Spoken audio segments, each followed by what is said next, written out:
guys? It's great to see you. We're starting just a couple minutes late. Sorry about that. It's the dinner hour. Good morning to those of you that are watching me from Europe, those of you that are watching the stream from Australia, Central Asia, wherever. Hope you're having a good lunch, good breakfast. Those of you night owls on the East Coast and points further east, welcome aboard. We're going to let a few more people stream in. We got 6 live right now. We'll give them a couple of more minutes. I want to show you what I've been working on this week. First thing I'm going to show you is from Alternative Armies. This is the Cluckatrix, and man, he's a beast. Now it's a resin figure. I think my base, I just used the regular 1-inch base. I don't know if that's going to work. I pinned it, but I didn't do a very good job on the joints. I'm hoping to cover that up with paint. I'm not good with the green stuff and the sculpting.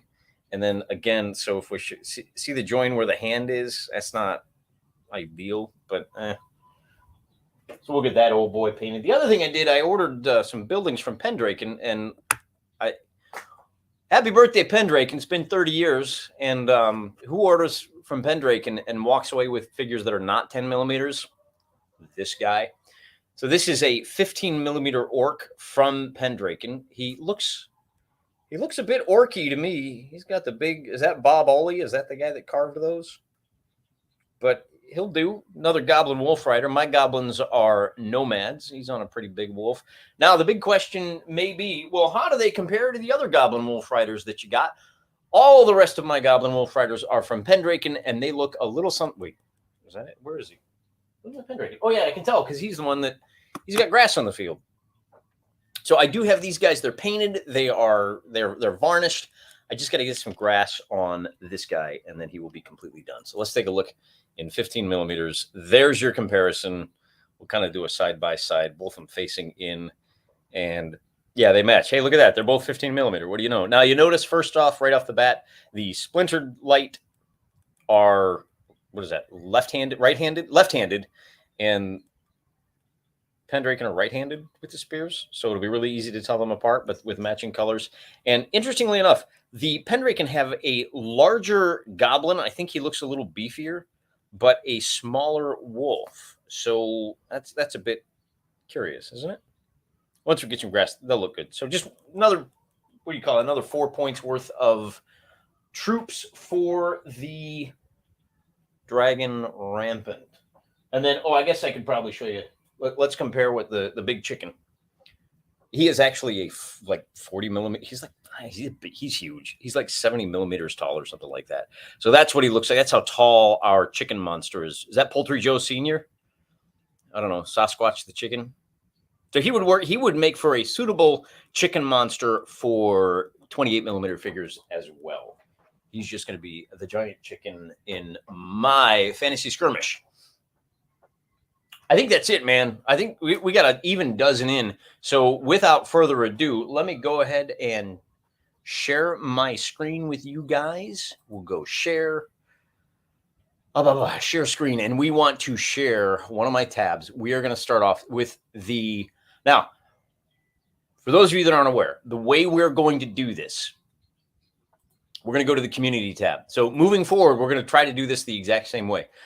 In order to get to the community tab, you have to go to my channel, and then you have to go to the community tab, and that's where our polls are. This is what it looks like to me, and the last poll that we have, or the first one we're going to do today, is the question of, do we implement Plan Alamo Schmalamo? If you go to the Sneedvillewar.blogspot.com, you will find that Plan Alamo Schmalamo looks a little something like this. Are we really at the top? That seems odd.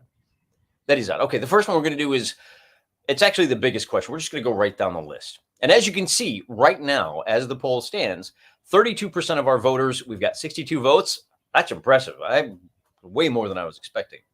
32% say Plan Polar Vortex, 68 Plan Weebhammer. We're not going to go with the majority rule here. This is what the council has taken to the supreme leader of Knoxville. And then we're going to let the dice decide, kind of. So let's take a look first at what Plan Polar Vortices and Plan Weebhammer are. And this here is Plan Polar Vortices. One army in the north, one army in the south. They're about evenly matched. This is Plan Weebhammer. You've got an army of the west and an army of the east. And I guess the army of the west wants to be the army of the east, hence the name Weebhammer. Anyway, one thing I'll point out, I sat down this week and I looked at the various strategies that both Knoxville and Kingsport could implement. I wanted to get an idea for what our possibilities were. And I realized if you run the math, it's really hard to do because there are so many different possibilities. We'll go back to our poll here. There are 2 possibilities here for which major plan. Then we have to talk about plan Alamo Schmalamo. That gives you 2 more. That's a total of 4 outcomes. Plan cornerback blitz, whether or not they implement that. That takes us up to 8 possibilities. And then you have to look at what Kingsport is doing. They've got 4. That is a total of 32 different outcomes. Add to that the fact that weather effects might slow down one or the other side.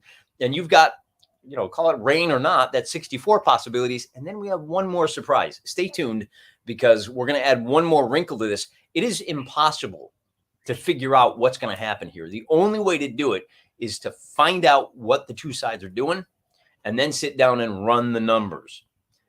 We do not have a story in mind here. We're not planning a story. This is not 5th edition D&D where I'm the dungeon master and I've laid out a trail of crumbs that I expect you to follow. And if you don't follow my story, I'm going to be upset. No. We have a scenario set up, a situation, and we're going to see how that plays out. We've set up the dominoes. Now we're going to start knocking them down and seeing what kind of pattern they make. So that's kind of our approach to this war game campaign. Even though we're kind of doing a solo campaign together, we don't have a story yet.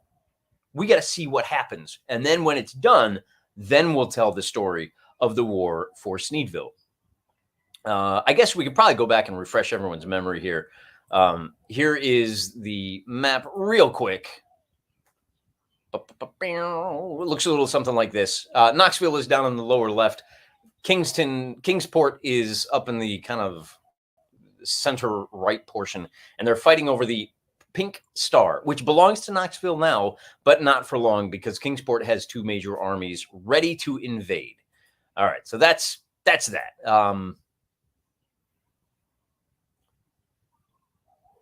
And then here's a look at Jefferson City, Dandridge. That's the overall. I don't know what I just did there. I got to go back to my community page real quick.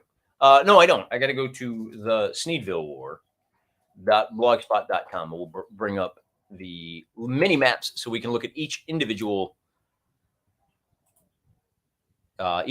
plan as we go. And you guys can, once I figure out where these armies march, I will have a blog post up showing you who is going where. And fundamentally, the big question is, what's our first fight going to be?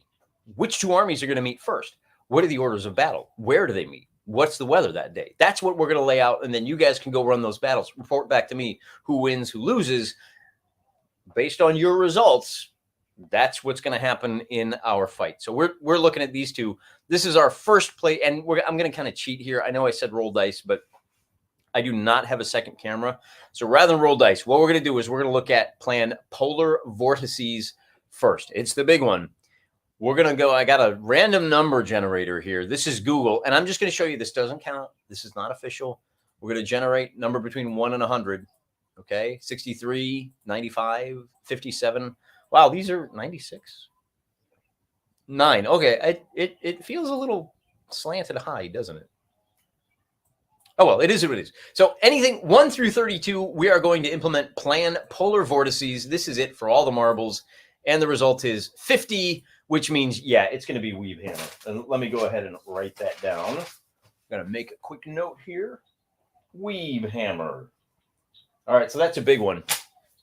And bear in mind that when we implement this plan right here, so what are we looking at here? The army on the left side is going to have 1, 2, 3 regiments of foot, 1 light, 2 line, and 2 grenadiers, 2 heavy foot, and 1 unit of heavy horse. That's out of Knoxville.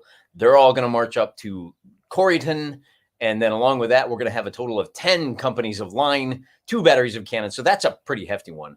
The army of the east is going to be, what do we got? We got a total of 3 regiments of regular foot, and then between 2, 4, 6, 9. Ooh, wait, 9 companies? No, 10, 11 companies. Yeah, there you go. 2, 4, 6, 8. There's 11 companies. Okay, so we might have 1 company of reserves back there. The 11 companies combined to form 2 more. So that's 5 regiments of foot. And then I'm counting 1, 2, 3, 4 regiments of horse. Now, this first army here does not have any cannons. The other cannons are up north. We're going to get to that next, I think. Looking at our polls for, how are we doing? Let me check the chat here real quick, see if you guys are. Let's see. That's a lot of nuggets. Right on time. How about that, Sean, huh? Southpaw Orcs. Who else we got in the house today? Cyrac, Tiger Shadow, Dark Mart, all the usual. David Lee, good to see you guys. Sean Hudson, Brian Renninger, Chicken Bear, Man Bear Chicken Pig. And, of course, Superfan Dark Mart. Purple Druid presents Wargame Culture. Hey, if you're not doing, he's got a campaign carnival. I feel bad. I wanted to participate in that. I just didn't have time. He's got his own campaign thing that's going on. Go check out Purple Druid Presents. He's on Twitter as Wargame Culture. He's doing some high-level campaigning. The other guy I would recommend, go follow Armchair Dragoons. Jim Owzarski puts on regular games using Tabletop Simulator. Just absolutely stellar work. Ambrose is a Knoxville bro. We'll defend to the last Sneed. Yeah, we'll get to that. I must change my vote. Don't worry about that. It's fine. All right, so what are we looking at? We're looking at question number 2 on the Sneedville quiz. Alamo Schmalamo is this map right here. And the question is, should the defenders of Sneedville, the Brave 300, should they stand in place and defend? Man, Biscotti hears me going. That's her piping in the background. Should the men of Sneedville stand and defend, or should they get back to either Tazewell or Middlesboro? Oh, man, we got to talk about Middlesboro. I screwed something up there. Or should they stand and defend Sneedville to no avail? Bear in mind that they're only going to be able, well, we talked about that last episode. They're only going to be able to hold out for like 2 or 3 days. I don't know that that's going to make any difference. But things are evenly split. I'm really surprised to see that half of you think they should throw their lives away for 2 days instead of going for the big bulky numbers and then coming back. But it is what it is. So on this die roll, anything up through 51, they are going to exercise the better part of valor. At 52 or higher, they're going to stand and delay the armies by a day or 2. So there you go, 25. Alamo Schmalamo is get back to Tazewell. Alamo Schmalamo being, no, there's no point. That's dumb. So they are going to retreat. And Kingsport is going to be able to walk into Sneedville. I don't think that's going to last for long, but who knows? The next question we have is plan cornerback blitz, and this is the interesting one. If we look up here in the northeast portion of the map, well, the northeast portion of Knoxville's territory, anyway, you've got these 4 companies of regular foot and 2 companies of regular horse that can march from Harlan and Everts up along the mountain here and lay siege to Big Stone Gap. That is a C-class city. Now, they can either do that and kind of like mess around down here in Duffield, and maybe even if you look, Kingsport is down here in the lower right portion of the picture.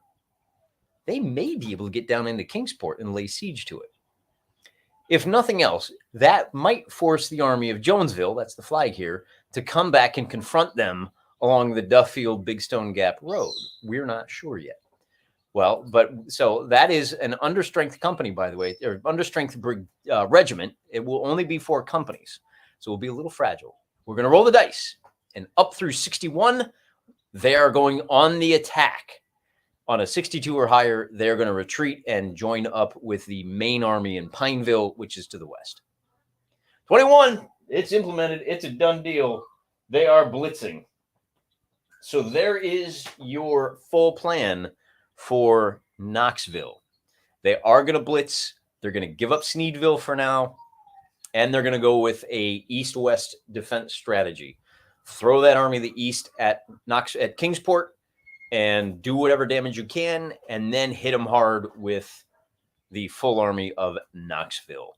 The last question we have to talk about is, well, before we move on to Kingsport's plan, let's talk a little bit about Fort Cumberland. I've made a big mistake because if you take a look at this, I assumed that the armies of Knoxville up here in the northwest portion of the map would be able to converge on Pineville or Middlesboro. Either way, it doesn't really matter. Now, bear in mind, Harlan and Everts, they're doing the cornerback blitz. So all we have is Barberville, Pineville, and Middlesboro. The problem that these forces have is one of supply. Remember that in order to be in supply, an army has to be able to trace an unbroken road to the nearest well, they have to trace the shortest route to the nearest A-class or B-class city. If this blue flag that you see down in the lower right-hand portion of the screen, that's the Army of Rogersville. If they march over to Tazewell and park on that road, the armies north of the Cumberland are going to be out of supply. And after like a week, they're going to start suffering attrition. So they cannot afford to sit behind that gap. I don't know why I didn't think of that sooner, but kind of shower thoughts. Wait a minute, that's not going to work. So these guys have to punch out. They can't afford to get stuck behind enemy lines. How does that work with Operation Cornerback Blitz, I hear you ask? I'm not sure. I didn't think about that either. These guys may be in trouble. We may have to come up with some plan for figuring out whether or not this small unit can live off the land long enough to have an effect. So we make a note of that we got to think about that. But again, this is like 3/4 of a regiment of foot and 1 regiment of horse. By the way, this other regiment of regular horse will be retreating back to join the guys in Pineville. Horses move fast. They're going to be able to race back to Pineville, no problem. But the real question is, these two flags here, the Army of Jonesville in the north and Rogersville in the south, what are they going to do? And that is the next question that we're going to talk about. In most cases, so we've got 3 different plans here. Are any of those plans on our what to do? They are not. So we'll go back down to the Sneedville War blog and we'll look at Kingsport's war plans. We've got 4 plans. Let's take a look at them, shall we? This is the Operation Northwind. Load on up, baby. That might take a minute. There we go. Operation Northwind. Basically, all the armies march to the north. The northernmost army of Kingsport will punch through Pennington Gap and come at Pineville from the north. The Army of Rogersville will take Sneedville and then march down to Tazewell to cut them off. And of course, Greenville will attack. That's one option. The other option is, I can't remember what the second one is called. Operation Bottleneck. Just try to jam them up. Lay siege to Middlesboro. I can never remember. What's the name of the town just south of Middlesboro? It's on the other side of the Cumberland Gap. I can't remember. And I'm not going to look it up right now. Basically, try to control all of the crossroads to force Knoxville to come at you.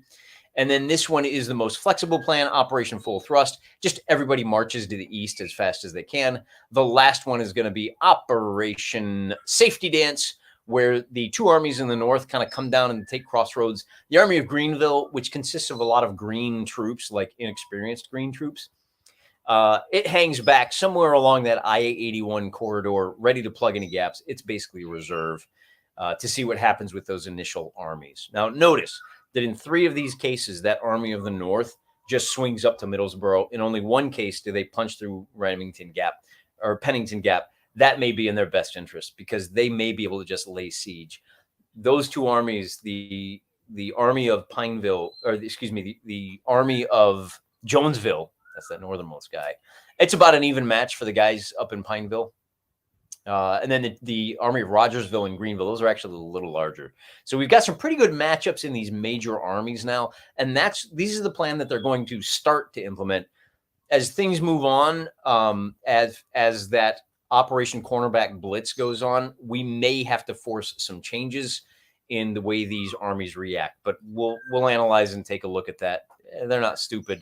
They're going to follow their orders for as long as they can. We may even wind up splitting these up and send some contingents.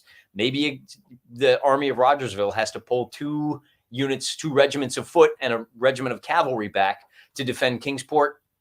We'll get to that. For right now, doesn't matter. Like I said, too many possibilities. We're even down. Right now, we're down to 4. We've gone from 32 down to 4. So let's go ahead and solve it. The math is a little hard on this one. If we roll 1 through 25, it'll be Operation Northwind. If it's 26 through 45, it'll be Bottleneck. Oh, thank goodness. These numbers are good. We've got a total of 71 votes, and they're all in the 5s. And then you get it, right? At 60 up to 65, it'll be Full Thrust. And then from 66 to 100, it'll be Operation Safety Dance. So let's go to our random number generator from the Google Borg Collective and ask, oh, great wise fates of Google. Which plan will it be? 97 Operation Safety Dance. So that is this one right here, Greenville. They're not going to hold steady. They're going to probably move up to like Bulls Gap or somewhere, maybe even Rogersville, somewhere that they can be of best use. If either of those two armies of the North winds up losing, they'll be able to kind of come in and plug the gap or, save as many survivors. So let me make a note of that as well. Safety dance. And then we are not done because there are a couple of other things we need to talk about. One is weather. I have calculated what the weather is going to be for the first few days of the campaign. So while Kingsport was getting their plans together, they had, now remember the campaign started on September 15th.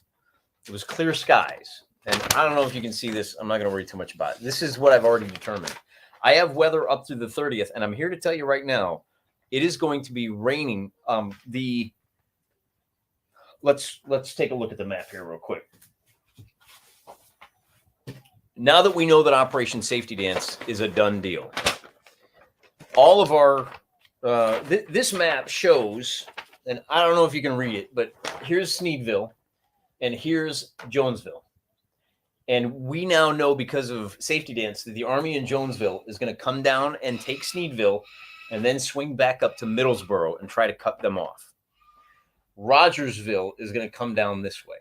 Now, what that means is on day one, Jonesville will come down here. And I think, what day is it? Let me check my timeline here real quick. We're on a limited time frame here, guys. We've only got 3 months. So Kingsport began to mobilize on the 15th. And Jefferson, let's see, where are we at here? Jonesville is ready on the 21st. So they'll be able to launch their attack on the 22nd.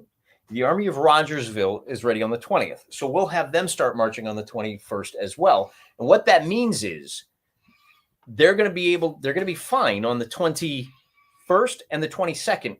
But on the 23rd, the very day that the army of Jonesville enters Sneedville, it starts to rain. It's going to rain on the 24th and the 25th.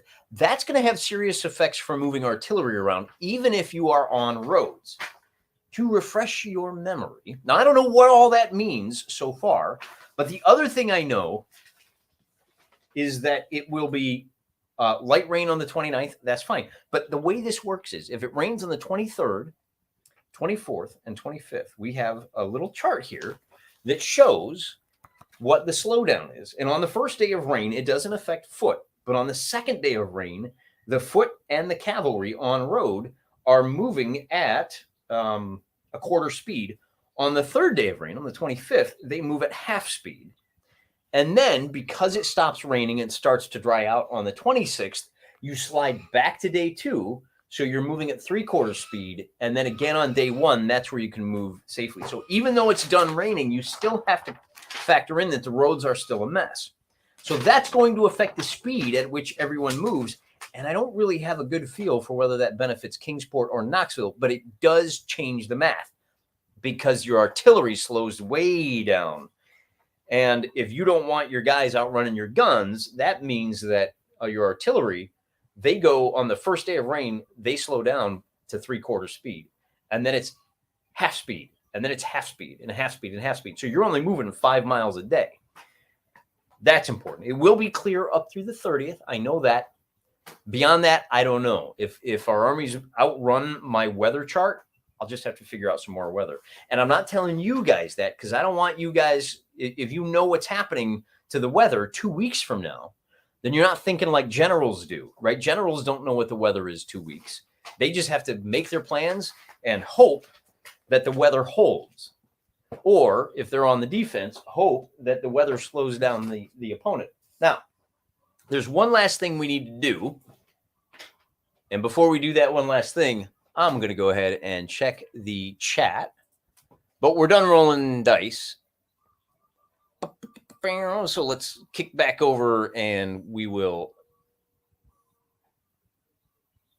stop sharing our screen. Oh, I think there's a hotkey for that.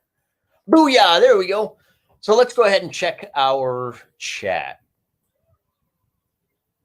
Bum, bum, bum. You don't have to let's see. So we're going to scroll back up. Let's see. Pillow fight. Knoxville will defend to the last. Knoxville will not be defending Sneedville to the last Sneed.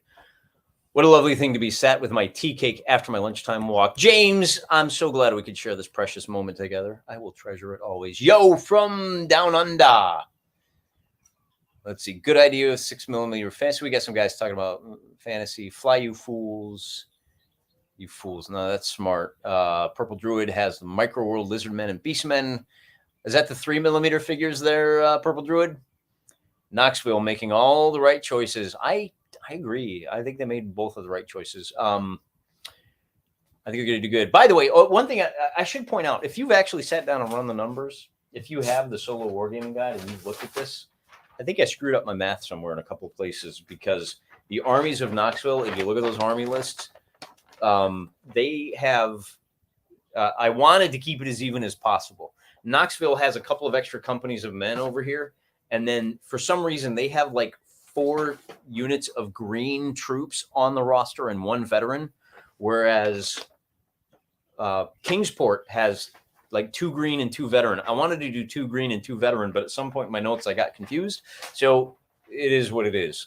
Knoxville now, once you write it down, it's a done deal. Knoxville has a few more troops, but they don't have quite as many veteran troops. So bear that in mind as well. There's a little bit of the inadvertent balancing. Bum, bum, bum. No, full sweep the dice. Went with my votes. Brian Renninger is the man. We're Sneeds here. Win or lose here. Struggling to stay alive. Each gust propels our dust. That's just, I'm not a music guy. Those are probably music lyrics, and I just don't know what it is. I don't know. I'm sorry. Brian, you get what you want. You get what you're going to get. We can dance.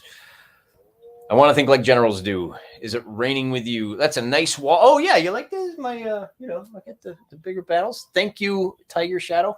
If we scroll up just a little bit, you can see my 15mm boats. I don't know what I was thinking. I don't have room for those guys. I'm going to do a couple of battles using Blood and Plunder. What is it called? It's the Osprey piratey game.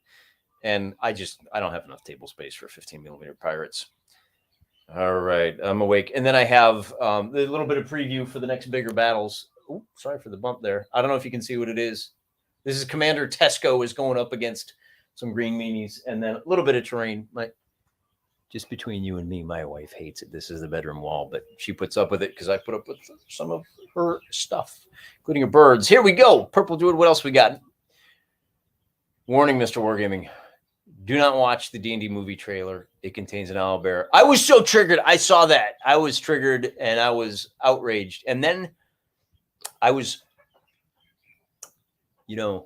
I think the owlbear is a druid that had polymorphed into an owlbear, but druids polymorph to animals, and owlbears are not animals. They're I can't remember. What are they classed as? You D&D guys know. They're like abominations or something. So, I mean, what kind of home rules are we using here? Looks like a Rule 0 movie. And you know what we have to say about Rule 0.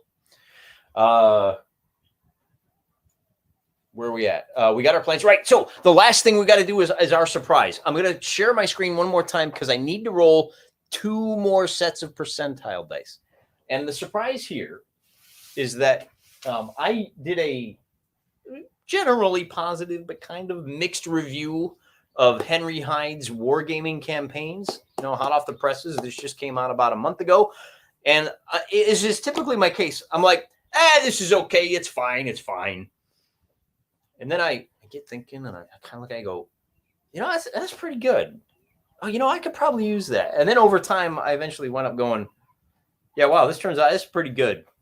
So, take my early reviews for what they're worth. We're going to be using some of the stuff in this. I'm going to be using the sieges, I think, from time to time. That's why I have, and we already have the commanders. If you look at the blog, I gave them all their full 6 stats using this rolled percentile dice, and we've got some character for those generals now, which will come in handy for sieges because, like, a general that is really smart and not really brave will be more likely to surrender.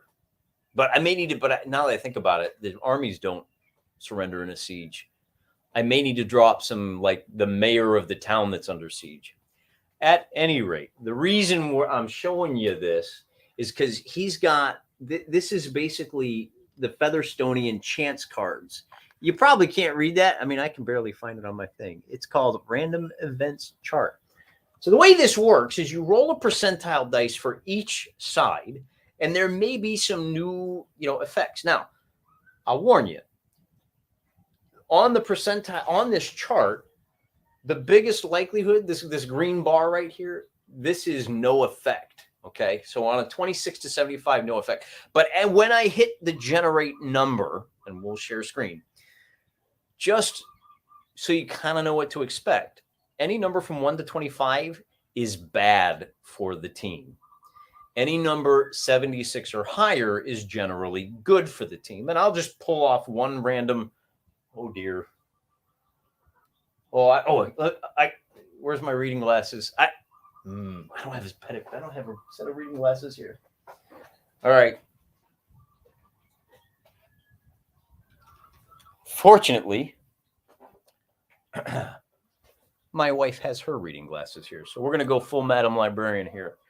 And look at this at random. If we roll a 15 shipworm, your opponent may choose any one hex containing either your naval, riverborne, or lake. Well, we don't have any of those. So if that comes up, it's nothing. Forget it. What would be good? 17, ammunition scarcity. The powder mills are having problems. Any unit involved in an encounter of any size this turn, meaning the next 7 days, only has sufficient ammunition for D6 turns of firing, whether muskets, rifles, or artillery. That's a bad thing that might happen. I feel the pain of reading glasses. I had to get some. Well, ironically, I have my contact lenses in, and I only need reading glasses when I'm wearing contacts. I only need glasses when I'm wearing glasses. This is the story of my life. What do we got here? So what do we roll? 93. Windfall. The government monarch is generous and grants a pay bonus. Morale is increased by +1. Now, I don't know what these are going to mean in the context of your tabletop game. Morale is +1. Well, are you playing black powder? That might mean something different than if you are playing 2x2 Napoleonics, right? So it's up to you guys. I'm just going to give you an order of battle. General, hey, these guys are coming from the east. These guys are from the north. I'm going to give you kind of a circle on a map. They're meeting somewhere in here. And remember that when armies fight, they don't march at the same speed to each other. You got to think about, well, who's on the attack? Who's on the defense? Generally speaking, the King's portions should be on the attack. They are in Knoxville territory, after all. But you got to think about who wants to be where. So I'm even probably going to turn that over to you. And it may be a case that the army that's the defending their territory is really the defense, but they might be attacking the army that's invading, right? So attacker defender is not nearly so cut and dried. And you may decide to let the dice decide that. Well, I don't know which general is happier with the ground that he has and settles down to wait for the other guy and allows the other guy initiative. That's up to you guys, right? All I'm doing is I'm giving you a war game scenario. This many guys showed up to fight this many guys somewhere in here. And you're going to have to go, and we can even do this live. I'm going to go ahead and share my screen once more. We will share the Microsoft Edge tab, and I think we're done with the votes. So we'll share this one. And real quick, all you got to do is go to maps.google.com or whatever MapQuest. You can do whichever one you want, and you type in mine defaults to Hawaii for somewhere, Sneedville, Tennessee, and you can bring up the map yourself. So here's Sneedville. And if you have an army meeting on the road between Sneedville and Morristown, now I'm going to look it up. What's the other?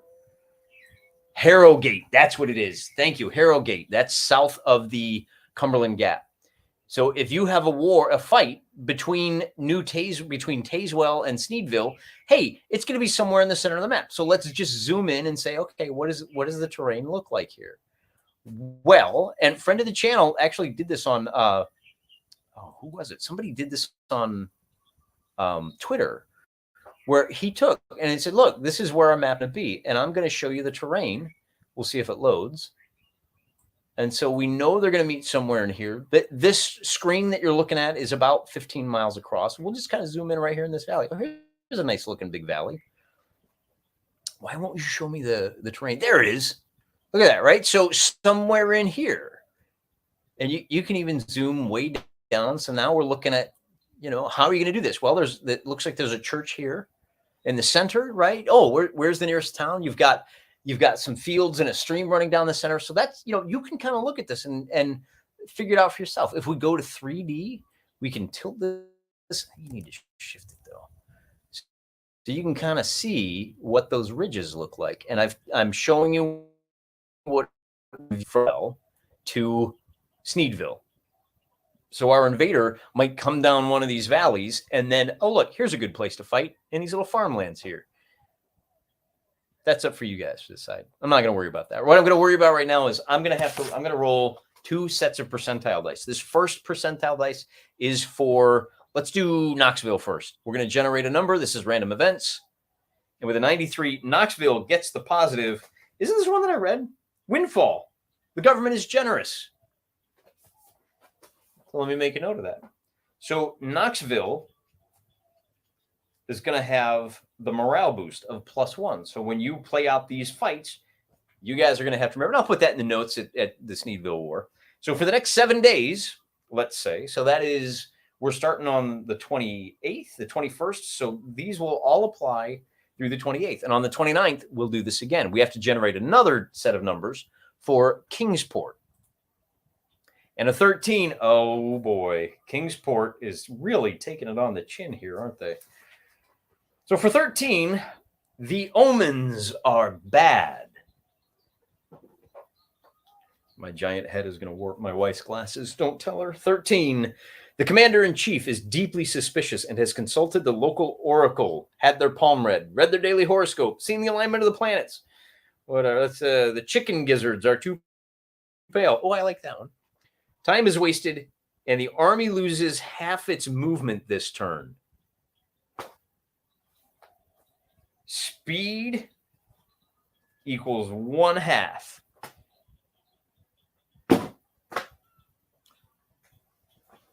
Do you remember at the start of this video when I said you can't predict how this stuff is going to go? What did I tell you? You can't predict this stuff.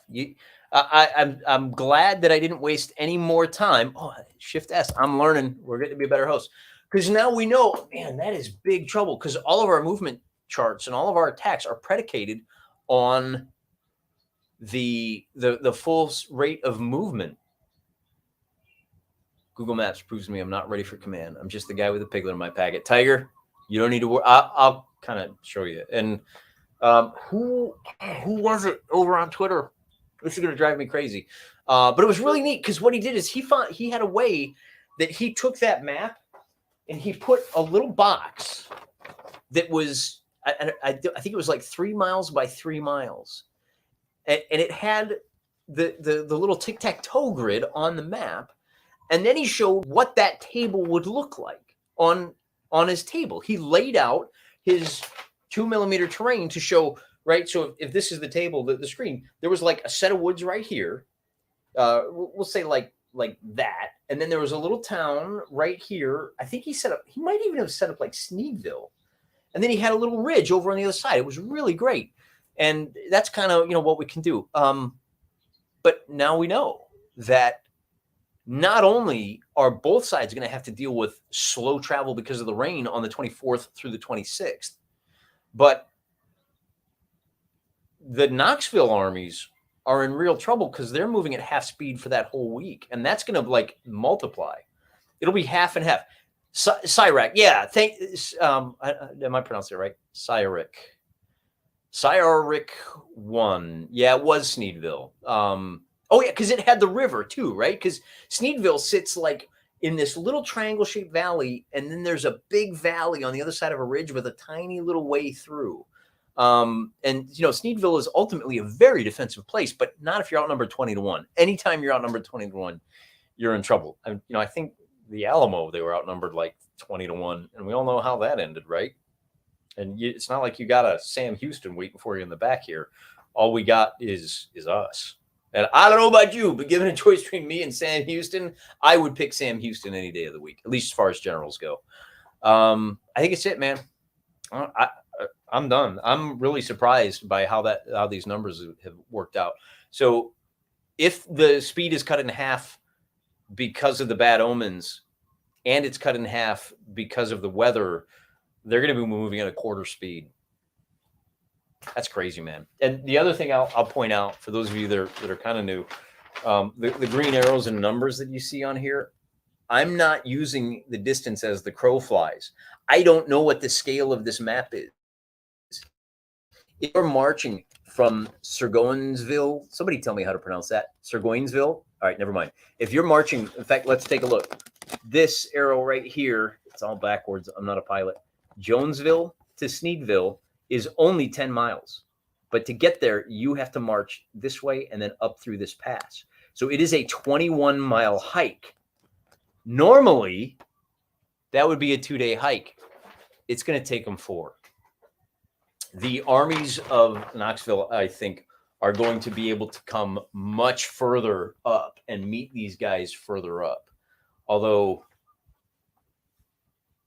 I don't know, they may be on the attack. This would be interesting. I'm really excited. So what I'm going to do is I'm going to run down the numbers, and we will come back and we will revisit where these armies are going to fight. No, the map does not. What I did is, I don't think I explained that. Let me do this one more time.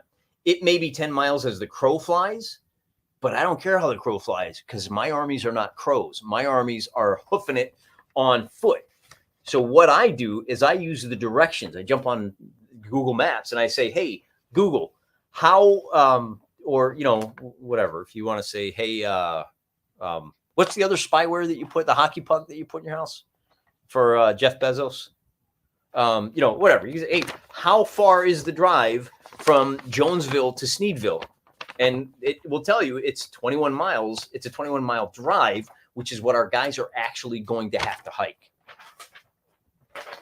I can tell you, I'm a map guy, so I can tell you it's 100 miles. It's about 100 miles across, and it works out to about 1 inch is 18. I think it's like 1 inch is 10 miles or something like that.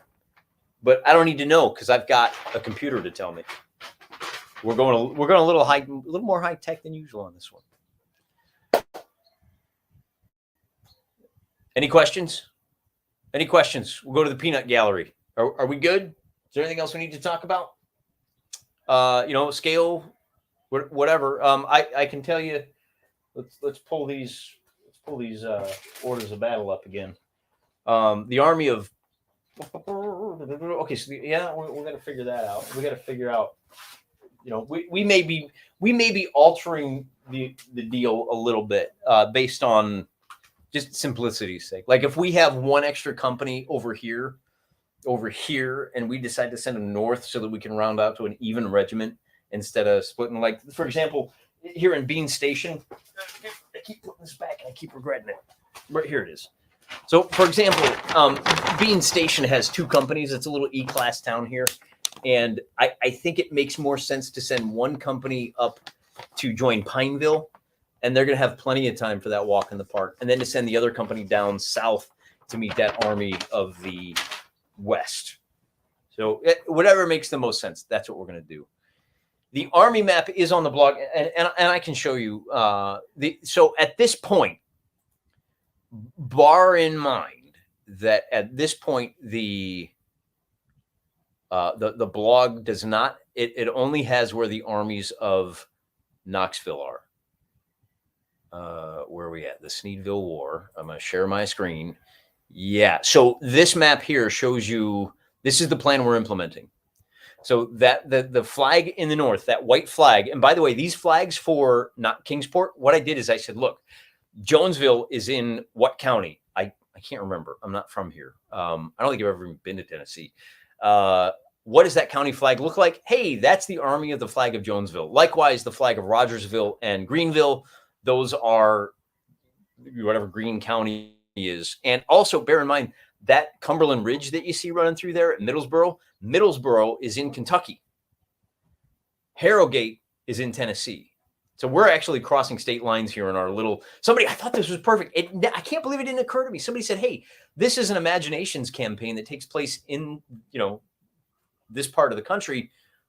This is exactly what you saw in, what was the book? Lord Calvin of Otherwhen, which is in a book called Downstiphen, where he might even be like a Kentucky cop, a sheriff, gets magically transported to an alternate Earth Kentucky where there's a bunch of nations running around in black powder era. So it was actually pike and shot for those guys, not Napoleonic. But again, you may be doing pike and shot. I know of at least one guy that's doing pike and shot era for these. As long as you can keep track of horse, foot, and guns, or infantry, cavalry, and artillery, you can do World War II for all I care. I'm just telling you how many guys are showing up and what they're fighting for. So that's the armies at the slowdown for Kingsport. The armies for Knoxville, I'm going to have to, now I got to run some numbers, right? Now that I know exactly where everybody's going, I get those up, I'll let you know. So I hope that answers your question, commenter whose name I'm embarrassed to say I can't remember.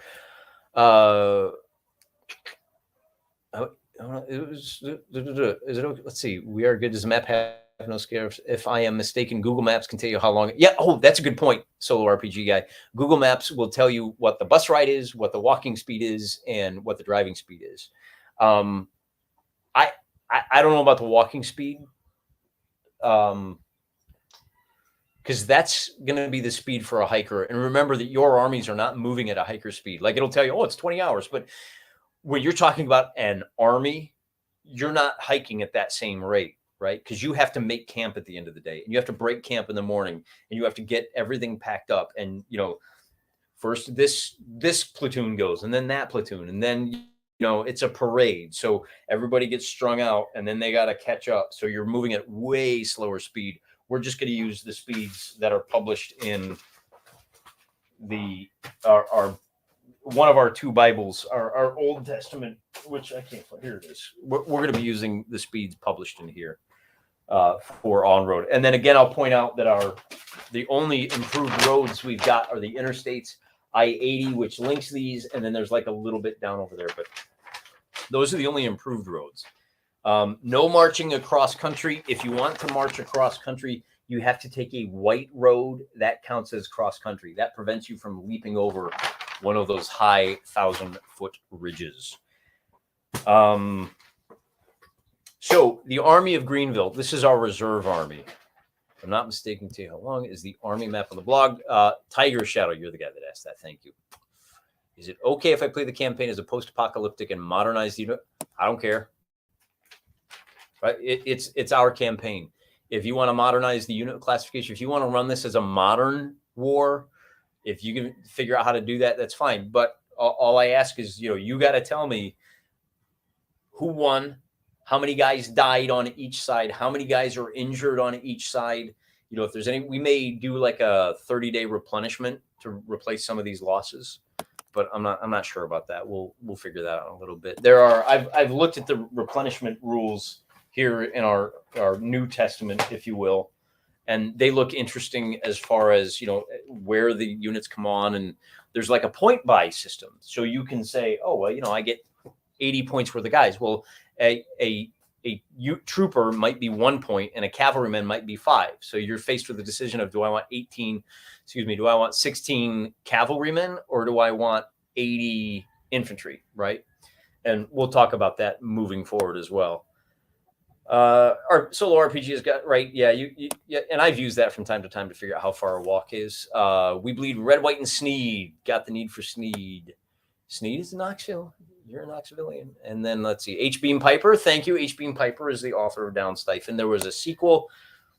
I don't know if I read the sequel. In the book, the gimmick is that in the book, our, John Carter of Kentucky, he knows in the fantasy world, the secret of gunpowder is how the the religious authorities keep everybody in check. They will allow, like they're the only ones that can make it. And then they kind of play kingmaker by giving some gunpowder to this guy and not that guy. And whoever donates the most money to the church gets the most gunpowder. And then, John Carter of Kentucky shows up and goes, bro, it's just saltpeter, charcoal, and sulfur. And, throws a wrench into everything as those types so often do. And I think our hero winds up with the princess at the end, which is what you need to do. We're still chatting with you guys.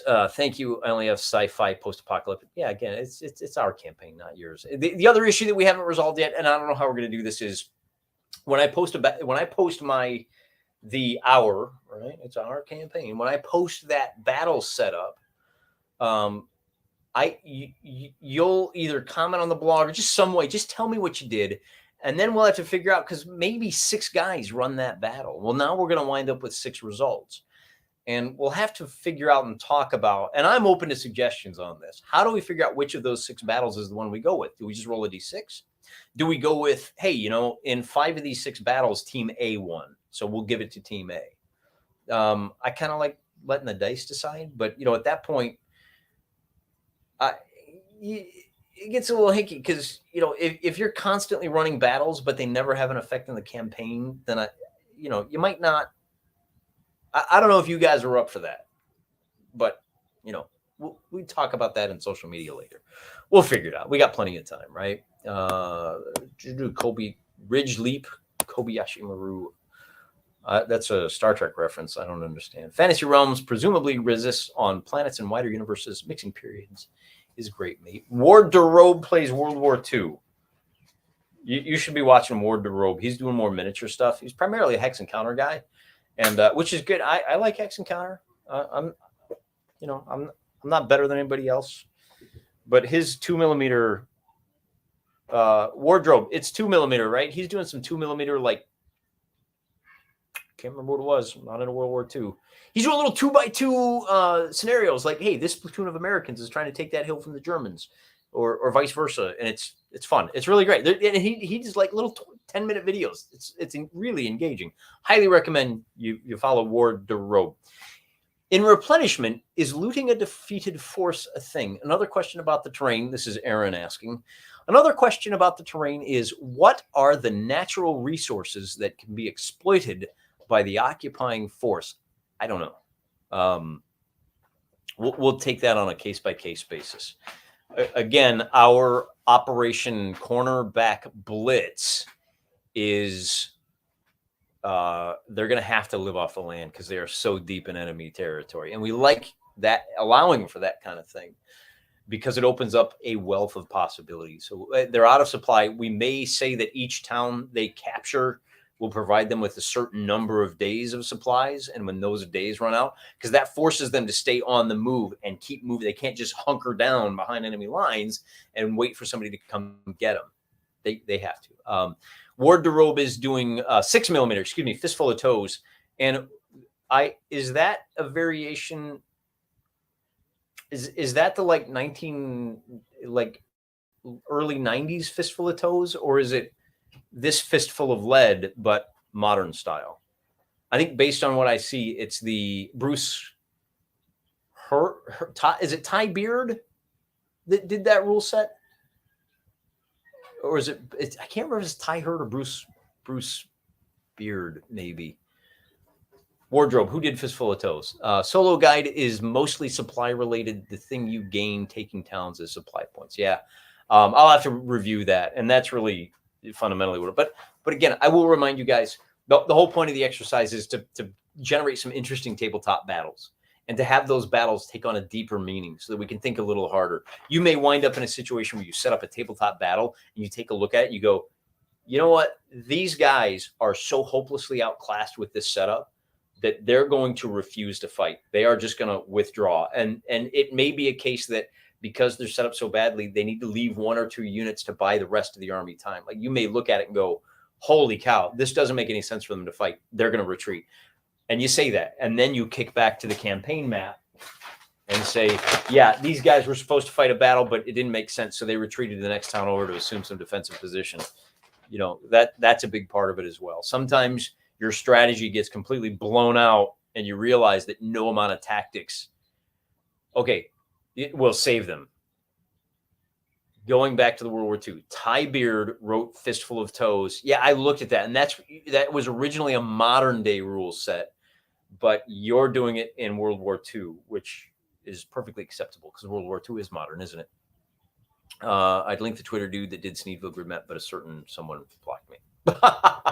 Wait, was it him or was it me? Did I block you? I block people all the time because I want to keep my chill. I got to keep my feed clean. It's driving me crazy. Anyway, I think we're good. We're up to 55 minutes. We've been doing this about an hour, and I got to go clean up after dinner. The birds have been quiet so far. We're just going to cut it. I did. Oh, okay. What's your Twitter handle? Sire Rick. I will unblock you, and we'll do that. EB. All right. I don't know what it was. It might have been. I'll tell you. One of the things I tend to do is, well, we won't get into it. So you're aware. Twitter me is different from YouTube me. Twitter is a mosh pit where you just start throwing elbows and you just shove people around, and it's a whole different vibe there. And if I'm breaking your chill on Twitter, then maybe you don't want. But you know, it's don't take it personal, right? That's the thing. Thank you guys for showing up. We had like 16, 18 guys. There's some other YouTube stuff that we could do, but that's boring. So I'm out of here. I'm praying for you.